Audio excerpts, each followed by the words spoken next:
Saya mau katakan dengan tegas dan sungguh-sungguh, hati Yesus kalau dibedah, kalau dioperasi dan kita bertemu dia, kita tanya, saudara dengarkan ini, saya radikal dalam hal ini. Hatinya adalah misi, katakan apa? Hatinya bukan pada ibadah. Hati Yesus tidak pada bangunan gedung gereja. Hati Yesus ada pada misi. Misi adalah segala-galanya buat Tuhan kita. Maka itu secara fakta setan paling tidak suka kalau gereja bicara misi. Paling tidak suka. Mengapa? Karena hati Yesus soal misi adalah supaya neraka kosong sama sekali dan tidak ada orang yang masuk ke sana lagi, karena tujuan yang sesungguhnya adalah supaya semua orang mengenal dia. Katakan amin. Saya akan mulai dengan satu ayat, 1 Timotius pasal 2 ayat yang keempat. Ini bukti dari apa yang saya katakan, bahwa hatinya adalah misi. 1 Timotius 2 ayat yang keempat. Dan dengan tegas firman ini mengatakan seperti itu. 1 Timotius 2 ayat yang keempat. Sudah? Yang bagaimana Alkitab saudara berbunyi? Cepat lihat Alkitabnya. Yang bagaimana? Menghendaki supaya berapa orang? Semua orang diapakan? Diselamatkan dan memperoleh pengetahuan akan kebenaran. Tidak ada kehendak Tuhan kecuali yang satu ini. Saudara menikah, kuliah, bekerja, dan sebagainya, itu adalah bagian daripada seluruh kehendak Tuhan ini. Maka itu ayat ini tegas. Dia yang menghendaki, gak main-main, supaya semua orang diselamatkan. Bukankah ini misi? Amin atau tidak? Bukankah ini misi? Jadi seharusnya gereja yang menyenangkan hati Tuhan adalah gereja yang semua aktivitas, semua uang, semua pikiran, semua waktu, semua tenaga diarahkan kepada bagian ini, yang menghendaki supaya semua orang diselamatkan. Yohanes 17. Yohanes pasal 17. Kita menemukan lagi kebenaran ini luar biasa. Ayat ke-20. Yohanes 17 ayat yang ke-20. Dari ayat 4 sampai ayat yang ke-19. Dia menegaskan doanya untuk siapa. Tapi begitu dia mau mengakhiri doa yang luar biasa ini, ternyata dia berkata begini kepada Bapa di surga. Dan bukan untuk mereka ini saja aku berdoa. Untuk murid-muridnya, untuk gereja. Bukan untuk kita saja dia berdoa. Tetapi juga untuk siapa saudara? Siapa? Orang-orang yang percaya. Kalau saya mau tambah satu kata untuk mempermudah pengertian ini, tetapi juga untuk orang-orang yang akan percaya kepadaku oleh pemberitaan mereka. Lebih mudah bukan pengertian kalau ada kata akan. Segera jawab pertanyaan saya. Menurut saudara, berarti doa Tuhan Yesus ini sudah dia tutup, sudah diamenkan atau belum? Cepat pikir baik-baik. Doa ini berarti sudah dia tutup, sudah diamenkan atau belum? Cepat jawab. Sudah atau belum? Belum. Mengapa? Kenapa saudara bisa jawab belum?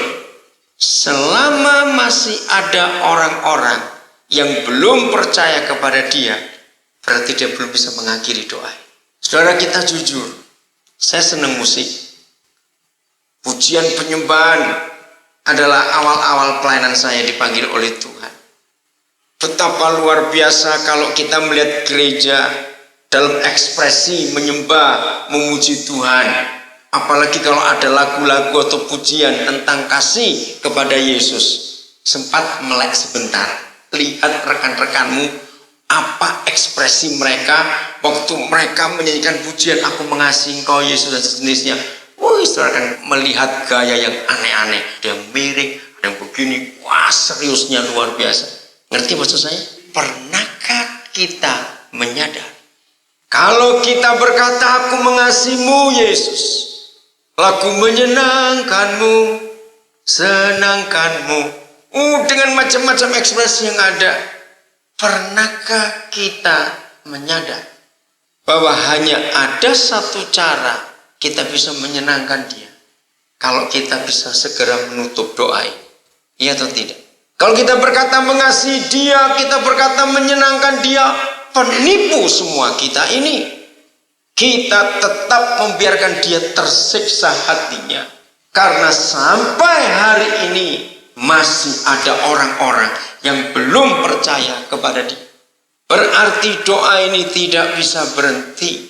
Bukan hanya untuk mereka ini saja Bapakku berdoa, tetapi juga untuk orang-orang yang akan percaya kepadaku oleh pemberitaan mereka.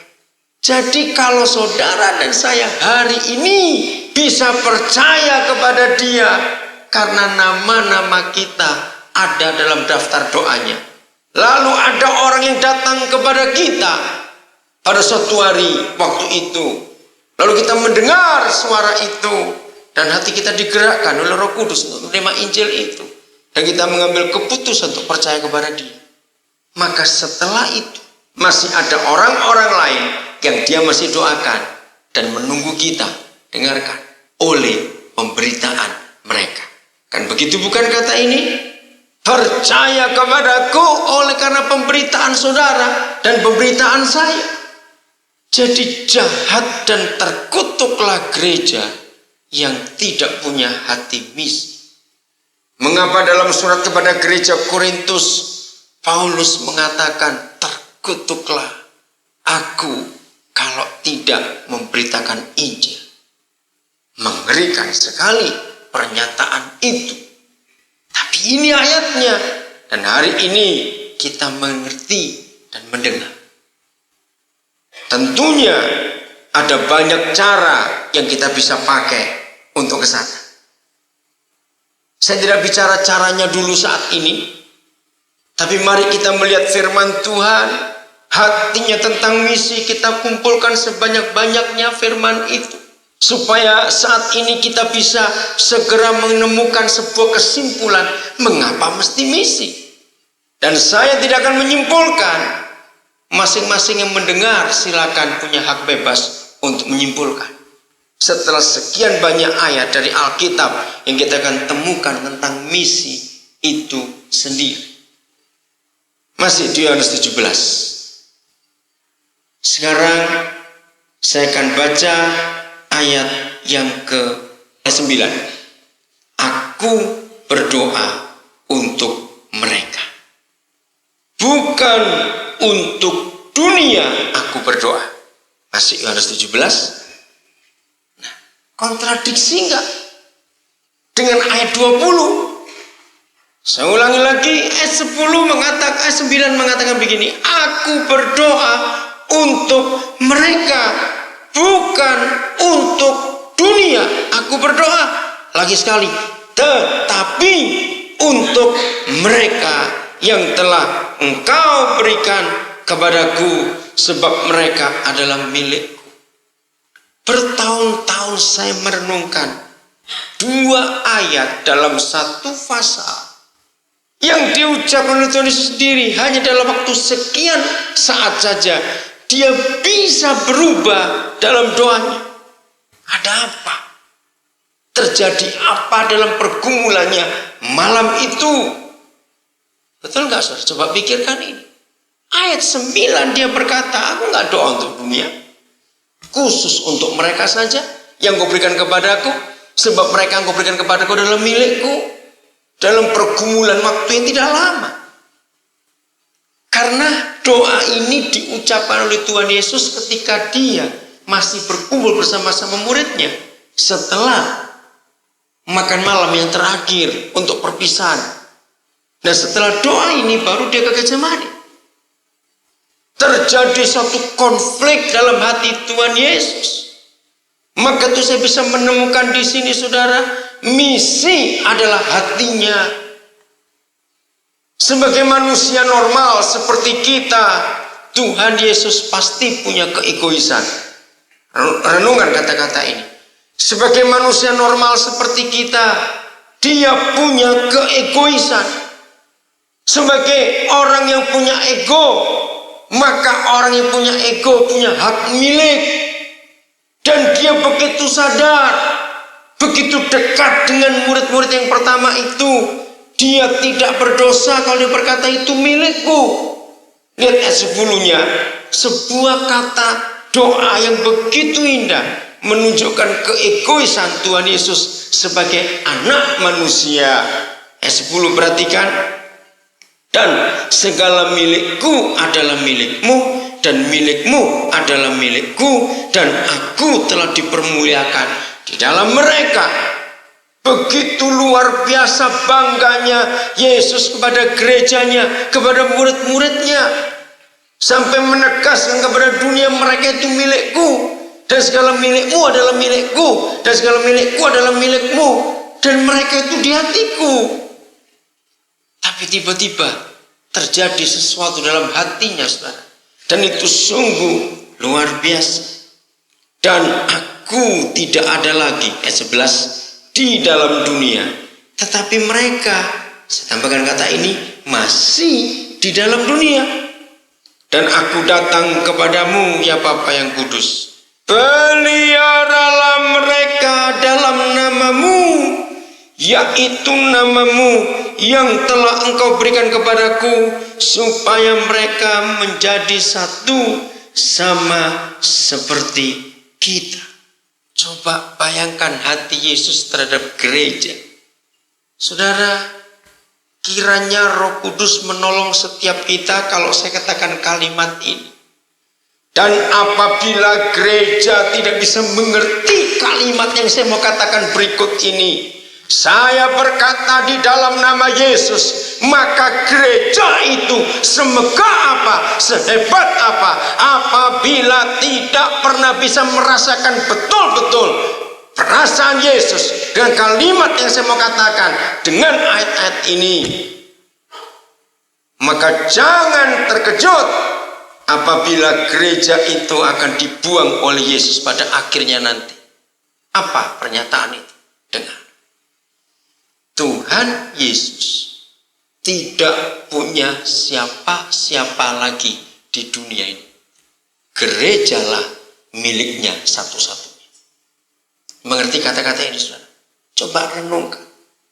Dia tidak punya siapa-siapa lagi di dunia ini. Enggak. Bahkan malaikat pun itu bukan miliknya. Ibrani menulis mereka cuma pesuruh Yesus. Tidak pernah ada satupun firman yang menyatakan malaikat itu miliknya. Tidak. Gerejalah miliknya satu-satunya. Karena gereja adalah satu-satu kepunyaannya, maka itu ayat 9, 10, 11 ini luar biasa. Tiap kali saya baca 3 ayat ini, hati saya dikuatkan. Saya begitu rasa aman dan begitu bangga menjadi satu-satunya kepunyaan Yesus. Rasa nggak waktu baca sepintas ayat ini? Nanti coba ulangi di rumah. Karena gereja adalah satu-satunya kepunyaannya, dia nggak punya siapa-siapa lagi. Berarti gereja adalah satu-satunya harapan dia. Bisa berkata amin? Gereja adalah satu-satunya harapannya. Dia nggak punya siapa-siapa lagi. Maka itu apabila gerejanya yang adalah satu-satunya kepunyaannya tidak bisa mengerti kehendaknya, nggak bisa mengerti keinginannya, nggak bisa mengerti perasaannya, dengarkan gereja, dia itu tersiksa dan merana betul-betul. Jadi dengar kalau Paulus berkata, terkutuklah aku kalau tidak memberitakan Injil. Begitu luar biasa sayangnya kepada gerejanya. Dalam perjalanan doanya, dia menyadari bahwa ada sesuatu yang akan salah dalam gereja. Ada sesuatu yang salah. Maka itu pada akhirnya ayat 20 tadi kita menemukan dia merubah doanya. Bukan hanya untuk mereka ini saja aku berdoa, tetapi juga untuk orang-orang yang akan percaya kepada-Ku.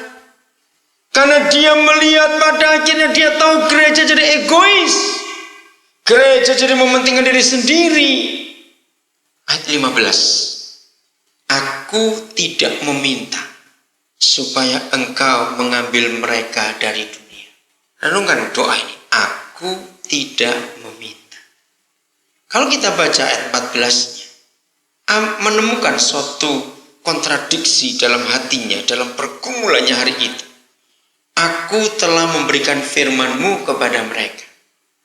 Dan apa hasil kalau firman Yesus diberikan kepada gerejanya? Dunia bagaimana terhadap kita? Dunia membenci. Karena mereka bukan dari dunia. Sama seperti aku bukan dari dunia. Rasa enggak kemesraan ini? Dia ngomong kepada bapaknya. Gara-gara aku beri firman-Mu kepada mereka, Bapak. Ternyata dunia benci mereka. Nah, kasihnya kepada gereja yang dia utarakan di ayat 9-11 itu yang menyebabkan dia berdoa di ayat 15. Yang seharusnya kalau kita mengerti ini, yang seharusnya dia itu minta gerejanya diangkat dari bumi. Karena dia sayang gerejanya. Dan dia tahu betapa penderitaan gerejanya yang dia tinggalkan di dunia ini. Gara-gara firman-Mu yang kusampaikan kepada mereka. Dunia membenci mereka. Dan aku sayang mereka. Tapi karena ada sesuatu, saudara, yang pada akhirnya kemanusiaan Yesus pada saat itu ditelan oleh ketuhanannya yang utuh. Maka dia merubah doanya. Gak bisa. Sekalipun aku sayang mereka, tapi gereja punya tugas. Harus tetap ada di dunia ini. Maka itu Bapak sekarang aku berdoa. Aku tidak minta mereka engkau ambil.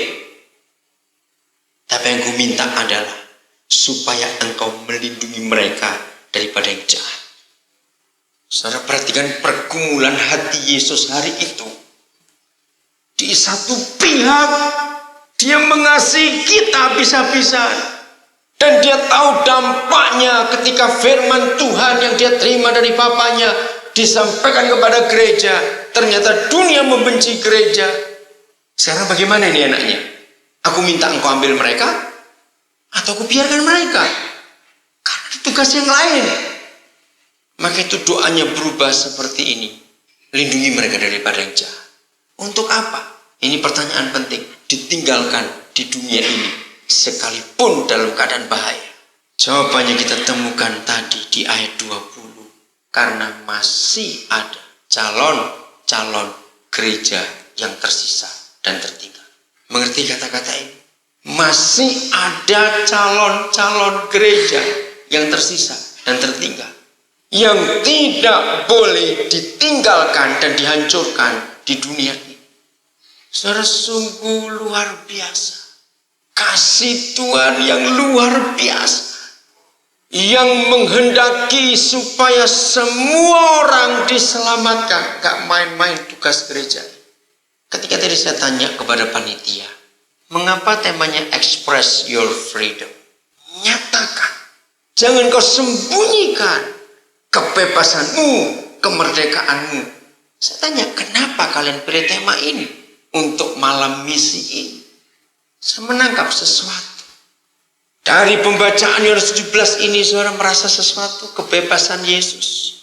Dia menyatakan kemerdekaan, kebebasan hatinya untuk mengasihi gerejanya. Tapi dia sadar masih ada tugas yang belum gereja selesaikan. Perhatikan. Mari kita melangkah lebih jauh. Roma 11. Kiranya Roh Kudus makin menolong kita menjelaskan ini. Roma 11 ayat yang ke-25. Kalau tadi saya sudah uraikan sejak ayat yang ke-9, 10, 11 dengan perbandingan ayat 20. Ada pertentangan, ada dilema dalam hati Yesus Tuhan kita. Jawabannya kita temukan karena masih ada sisa-sisa calon-calon gereja yang masih tertinggal di dunia. Dan dia nggak bisa tinggalkan mereka. Bayangkan kasih. Maka di Roma 11, kita menemukan istilah dalam bahasa Indonesia. Ternyata papa kita itu seperti makan buah si malakama. Ngerti istilahnya dalam bahasa Indonesia? Satu jenis buah yang begitu susah tidak dimakan ayah mati, dimakan ibu yang mati. Coba bayangkan begitu susahnya. Perhatikan nanti. Nah, maka itu hanya gerejanya yang bisa menjawab sehingga keadaan buah si malakama itu tidak jadi masalah lagi. Ayat 25. Sebab, saudara-saudara, supaya kamu jangan menganggap dirimu pandai. Artinya, gereja jangan kau sombong. Gereja dianggap sombong oleh Tuhan.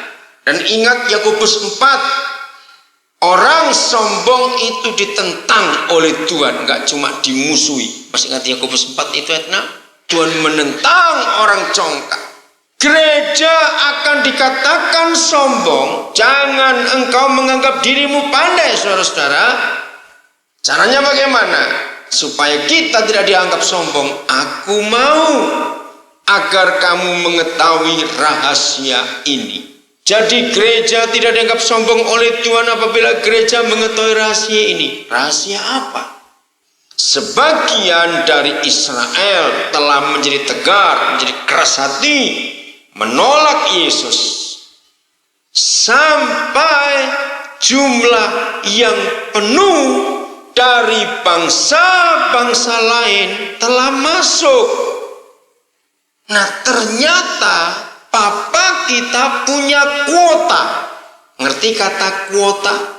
Ini dipakai dalam sistem ekonomi untuk ekspor impor. Sebuah ukuran angka tertentu yang harus dicapai baru bisa mendapatkan apa yang diinginkan. Apabila kuota itu tidak terpenuhi, maka yang diinginkan gagal semua. Nah, ternyata papa kita punya kuota. Maka itu gereja akan dianggap sombong oleh kepala gereja sendiri apabila gereja tidak mengerti kuota ini. Sekelompok orang-orang Israel keras hati, tegar tengkuk melawan Tuhan. Tapi ada waktunya mereka bertobat dan percaya Yesus adalah Mesias. Apabila kuota bangsa-bangsa lain telah masuk. Nah, angka kuota ini yang sampai hari ini tidak diperkenankan gereja untuk mengetahuinya. Ini ya rahasia. Kan repot. Kenapa bisa begitu? Saya lompat karena waktu. Ayat yang ke-28. Mengenai Injil, orang-orang Israel itu adalah apanya Tuhan? Setru. Bukan cuma musuh. Setru itu lebih berat daripada musuh. Mengenai Injil. Tetapi oleh karena kamu, oleh karena kita. Nah, di sini kebebasan kita. Nggak bisa bebas seenaknya. Gara-gara kita, Papa membuat Israel itu setrunya. Gara-gara kita, jangan lupa ini.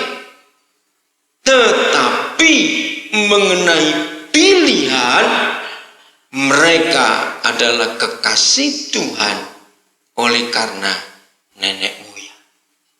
Nah, ini buah si malakama itu. Gara-gara mereka menolak Yesus pada waktu itu, maka keselamatan dialihkan kepada kita, bangsa kafir. Setelah kita menerima keselamatan itu, maka Papa minta supaya kita ingat mereka yang gara-gara kita anak jadi setru. Dan kita ini anak tetangga mendapat belas kasihan yang setara dengan anak yang kekasih itu tadi. Agak rumit ini, tapi coba pelan-pelan kita mengerti. Saya ulangi. Gara-gara kita, kalau saya pakai istilah anak tetangga, yang tidak punya hak tadinya dalam keselamatan itu, karena anak sendiri menolak keselamatan, maka Papa memberi keselamatan kepada kita. Setelah kita diselamatkan, Papa ingin kita mikir bagaimana kita membalas budi. Kasihnya yang luar biasa diberikan kepada kita, maka dia ingin kita terus bekerja mencari orang-orang lain yang belum percaya kepada Tuhan Yesus sampai jumlahnya penuh, baru Papa bisa menyelamatkan anaknya sendiri itu tadi. Saudara, inilah pergumulan Tuhan yang gereja saja bisa menyelesaikan dan menjawab. Bayangkan, tidak ada yang lain yang bisa menjawab pergumulan ini kecuali kita gereja. Saudara, saya beri ilustrasi kepada saudara. Kalau engkau seorang ayah dan anak kandungmu sedang ada di pinggir jurang dan satu langkah lagi dia masuk, tapi sebagai ayah saudara nggak bisa berbuat apa-apa sebab ada tangan sebelah yang perlu untuk menyelamatkan yang lain. Dan ini akan terjadi apabila tangan yang sebelah ini, itulah dia pegang tangan kita. Kita menyelamatkan orang-orang yang lain, baru tangan yang satu Papa bisa ambil anaknya ini. Saudara bisa bayangkan hati Papa kita hari-hari ini. Israel itu tambah hari tambah jahat. Saudara bayangkan, yang terakhir ribut ini, mereka sedang membangun tembok yang tingginya sekian meter, jaraknya 700 sekian puluh kilometer. Mereka membangun tembok sepanjang itu, ditutup mati 700 sekian puluh kilometer. Bayangkan, mereka akan berhenti, tidak jadi jahat lagi apabila gereja mengerjakan tugas misi. Baru Papa bisa menyelamatkan mereka. Memang keadaan ini sulit dimengerti secara logika kita, tapi inilah firman-Nya. Kita lihat bagian lain, Matius 24 ayat 14, supaya gereja tahu betapa Tuhan merindukan misi Injilnya itu sampai ke seluruh dunia. Matius 24 ayat yang ke-14. Dan Injil kerajaan ini akan diapakan? Diapakan? Diberitakan kemana? Seluruh dunia, menjadi apa? Kesaksian bagi berapa bangsa? Semua bangsa. Jadi gereja dipanggil bukan cuma untuk di lingkungannya sendiri, tapi seluruh dunia adalah ladang gereja. Dengan tugas memberitakan Injil kerajaan itu. Sesudah itu, sesudah apa? Sesudah tugas ini terpenuhi, yaitu gereja pergi ke seluruh dunia, menemui semua bangsa, menyaksikan, memberitakan Injil kerajaan itu. Sesudah itu, barulah tiba kesudahan. Satu hari saudara, tahun 70-an yang lalu, saya sempat berdebat dengan Tuhan Yesus. Coba renungkan. Kalau saudara sempat berpikir, engkau menyuruh kami menunggu kedatangan. Betul tidak? Dia suruh kita tunggu, tidak dia datang. Betul? Tapi renungkan. Yang menyuruh menunggu, dia sendiri gak pernah tahu kapan datang. Guyon gak ini? Betul? Dia menyuruh kita menunggu. Oke, kami tunggu. Tapi untuk kita tanya balik, kapan datangnya? Aku gak tahu. Ayo, kalau saudara orang normal, ya berontak. Disuruh nunggu, tapi yang menyuruh pun gak pernah tahu kapan datangnya. Nunggu siapa kalau begitu? Jawabannya ternyata pada ayat ini. Mengapa dia menegaskan tentang waktu dan saatnya? Tidak ada orang yang tahu, malaikat pun tidak tahu, bahkan anak itu sendiri tidak tahu. Lalu yang tahu siapa? Kapan dia datang? Ternyata ayat ini jawabannya. Ternyata memang dia betul-betul tidak tahu. Sebab yang menentukan dia datang bukan tanggal, bukan hari, bukan jam, bukan tahun.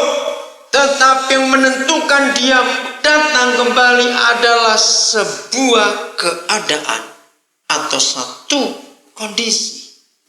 Saudara, pertama kali saya ke Wamena, itu pedalaman Papua, itu tahun 90 bulan April. Jadi 14 tahun yang lalu. Setelah selesai dengan pesawat pelayanan di sana, karena saya dapat tugas untuk mencari lokasi pendirian sekolah, maka saya pulang terakhir dan tinggal sendiri.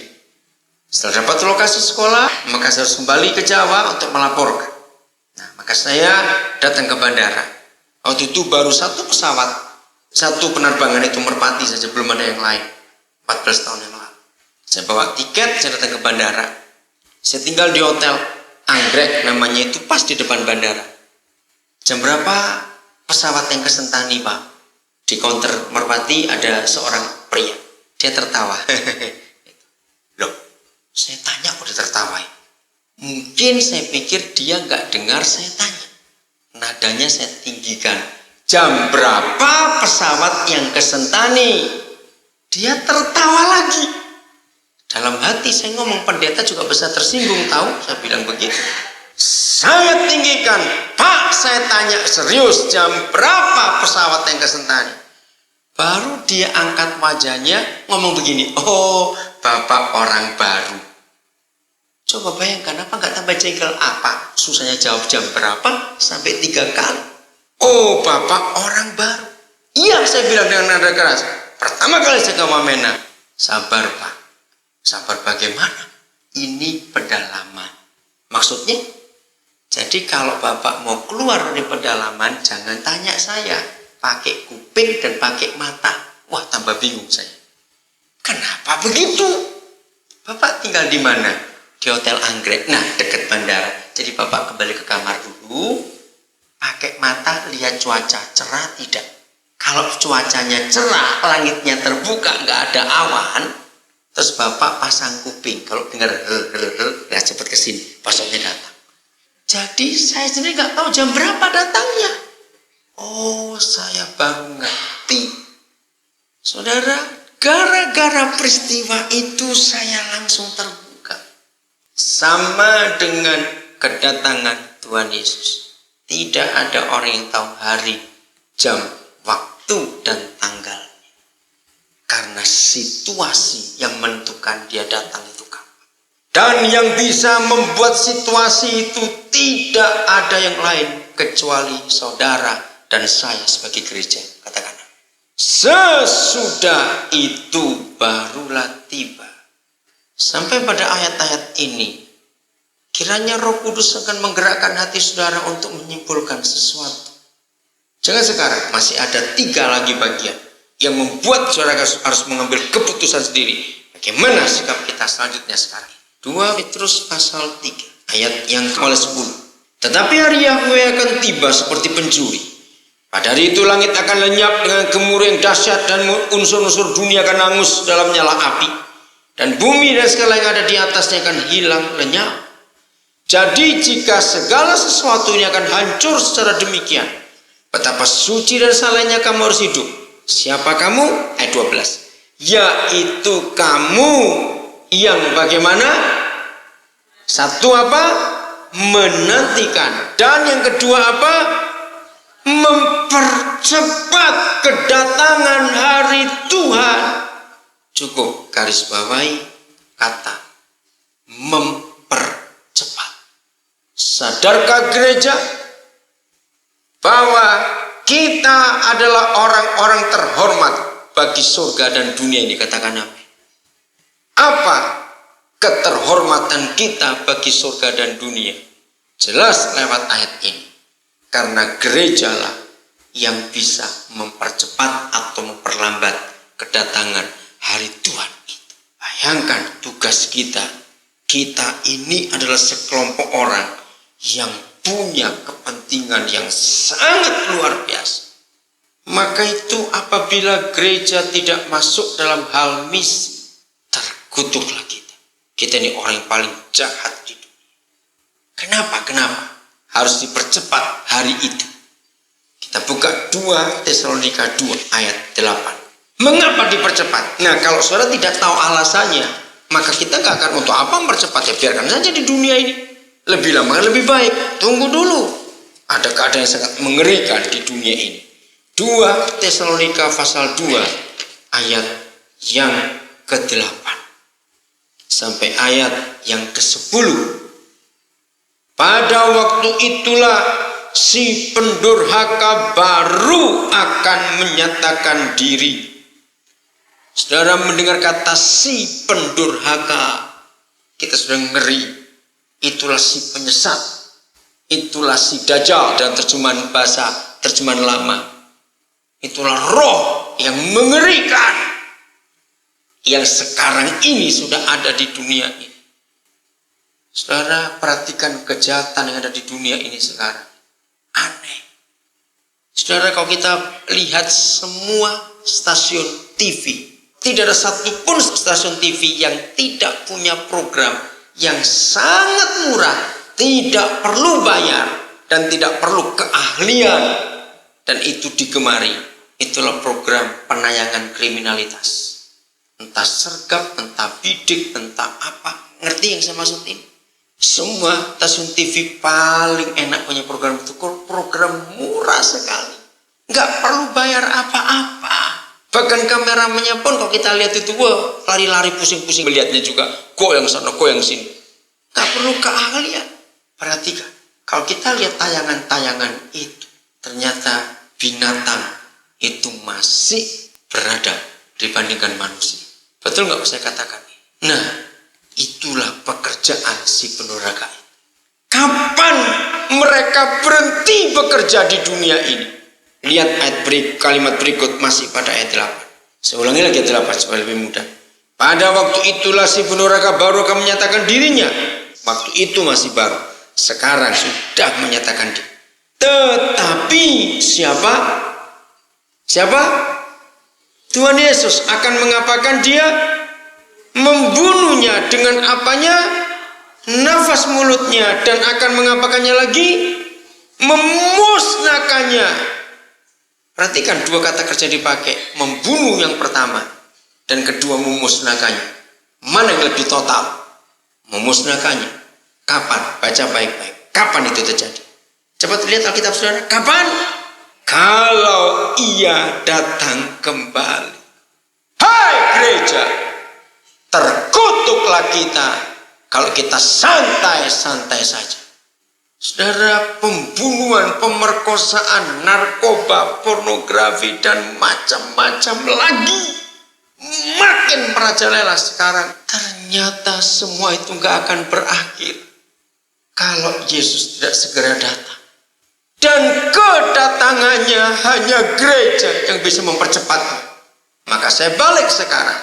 Kalau gereja yang bisa mempercepat, satu-satunya kelompok manusia yang dipercaya dengan kehormatan khusus yang bisa mempercepat kedatangan Yesus adalah gereja. Amin. Saya balik.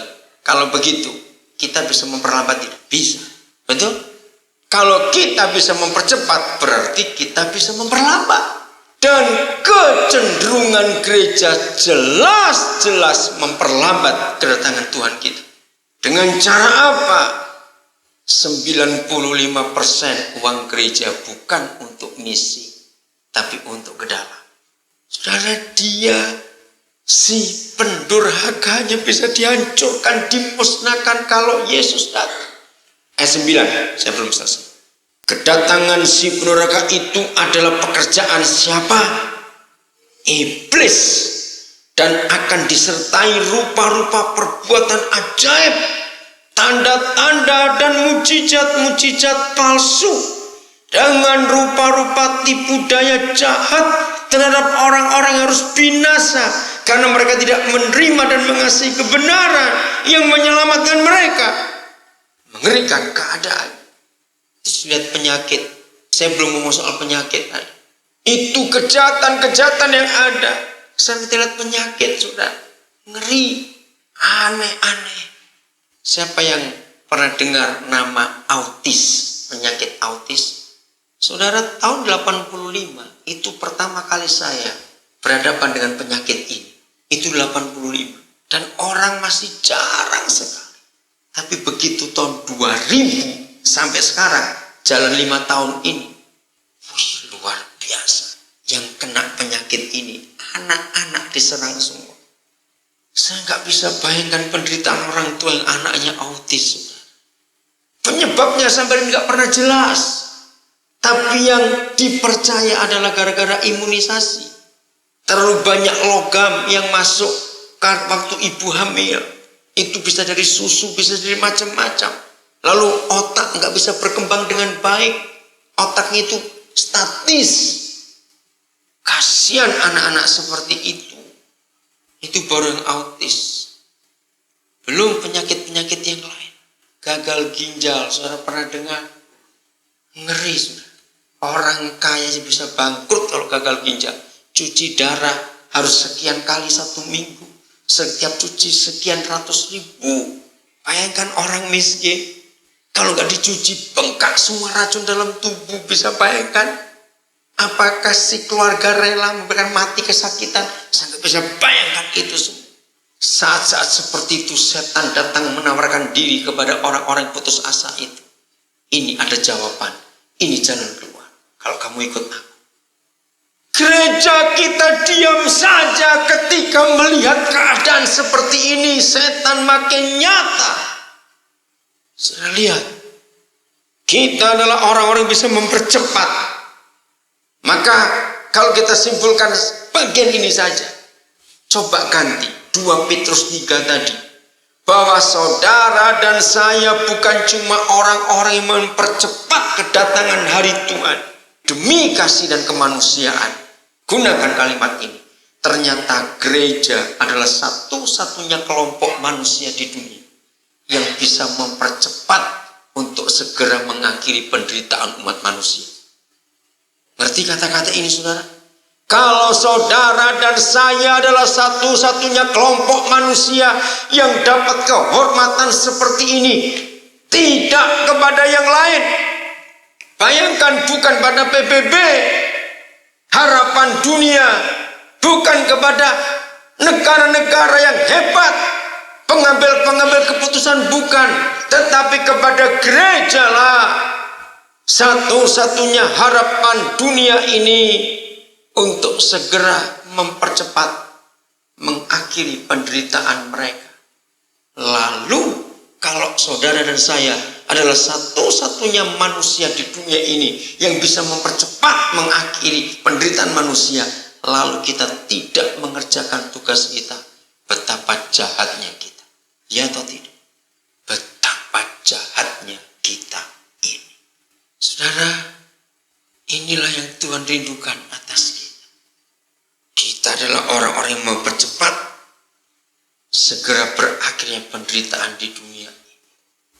Coba kumpulkan dari ayat-ayat pertama kita pelajari tadi. Kumpulkan, simpulkan nanti dengan kata-kata dan kalimat yang saudara susun sendiri. Luar biasa. Yesaya 49 ayat 6. Perhatikan ayat ini. Firman ini untuk Tuhan Yesus. 800 tahun, ini waktunya. Yesaya itu bernubuat 800 tahun sebelum Yesus datang. Bayangkan 800 tahun sebelum kedatangan Yesus. Papa di surga sudah mewanti-wanti, memberi warning, peringatan keras.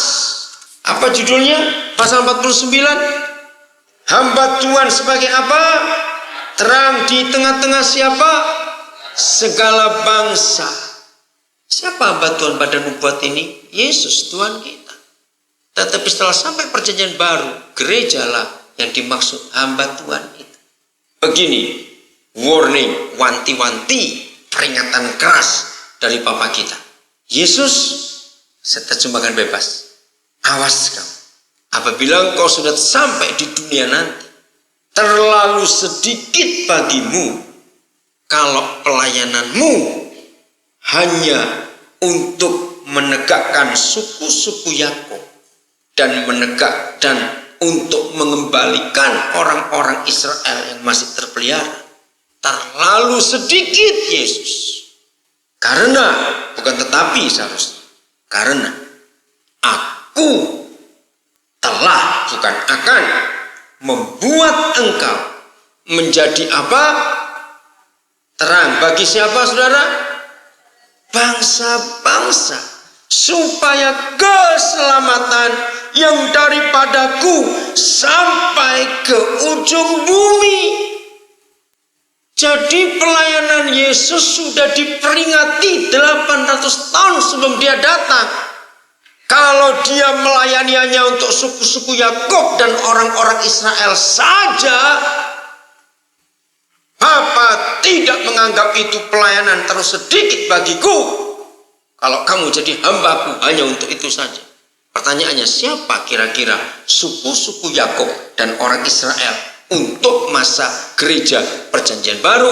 Jawabannya, itulah orang-orang yang sudah Kristen. Maka itu saudara, sejak saya dapat pewahyuan ayat ini tahun 80-an akhir yang lalu, saya tidak mengatakan kalau pelayanan itu di gereja. Tidak, itu bukan pelayanan. Pelayanan bagi Tuhan menurut ayat ini adalah kalau kita tidak berurusan dengan orang Kristen sama sekali. Itu baru namanya pelayanan. Selama kita masih berurusan hanya dengan orang yang sudah Kristen, maka bagi Tuhan, sesibuk apapun kita, sebanyak uang apapun yang kita berikan, bagi Tuhan tetap sedikit, karena itu bukan pelayanan. Pelayanan sesungguhnya adalah kita pergi ke orang-orang yang belum percaya Dia. Inilah hatinya. Maka itu pikirkan apa yang kita sibukkan selama ini. Bagian terakhir untuk saat ini, Lukas 15. Saudara, Yohanes 3 ayat 16 tidak akan berarti tanpa Lukas 15. Masih ingat Yohanes 3 16? Ayo kita baca sama-sama. 1, 2, 3. Yohanes 3 16. 1, 2, 3. Karena ya, sehingga terjemahan ayat itu ada di Lukas 15. Mulai ayat pertama sampai ayat terakhir, satu perikop dengan 3 perumpamaan. Nah, saya akan ambil perumpamaan perikop pertama saja. Masih ingat domba yang apa? Hilang. Nah, bagi Tuhan gereja itu seperti ini. Perhatikan. Apabila gereja itu rela, ada kata itu, meninggalkan yang berapa? Ayo coba jawab. Berapa? 99. Lalu gereja buat apa? Pergi mencari yang berapa? Yang 1. Coba renungkan. Mengapa Papa berani membiarkan yang 99? Siapa bisa jawab? Kenapa? Dibiarkan yang 99? Ayo cepat. Kenapa? Ayo gak usah ragu-ragu. Mengapa mereka ditinggalkan? Dan Papa bilang tinggalkan, biarkan saja. Kenapa? Karena mereka sudah aman. Mereka sudah selamat. Yang 1 itu perlu diurus. Saudara, gereja jahat dan sangat sadis. Alkitab yang saya pakai adalah terjemahan yang sudah diperbarui. Gereja-gereja karismatik yang sangat mempercayai teologi kemakmuran. Pernah dengar kata itu, prosperity gospel, yang hanya bicara uang, kekayaan, berkat. Ternyata berani merubah perikop ini. Kita harus mengurus yang 99 sebab ada perintah. di perjanjian lama. Saya akan tunjukkan penipuan setan untuk gereja. Ternyata terjemahan yang saudara pakai itu salah. Yeskiel 34 ayat 16. Dan gereja-gereja karismatik yang mempercayai Injil kemakmuran menggunakan ayat ini ternyata sangat salah terjemahannya. Belum lama seorang anak Tuhan yang saya uraikan ini dan tanya kepada Lembaga Alkitab Indonesia, mereka mengakui ada yang salah. Yeskiel 34 ayat 16, ini kesalahan gereja.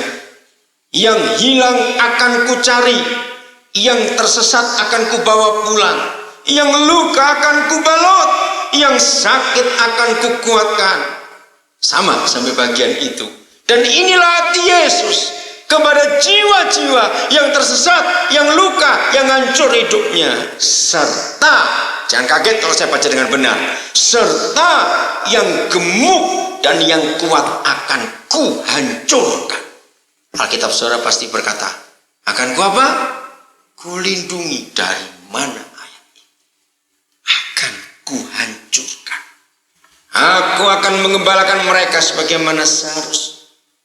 Kalau saudara punya kitab bahasa Mandarin, bahasa Inggris, bahasa Itali, bahasa Jerman, bahasa Belanda, perhatikan. Tidak ada satupun kata yang dilindungi. Semua yang gemuk dan yang kuat akan kuhancurkan. Mengapa? Sebab ini gereja egois. Merasa kuat, merasa gemuk, banyak uang, mampu. Ternyata tidak berbuat untuk menyelamatkan yang lain. Justru akan dihancurkan.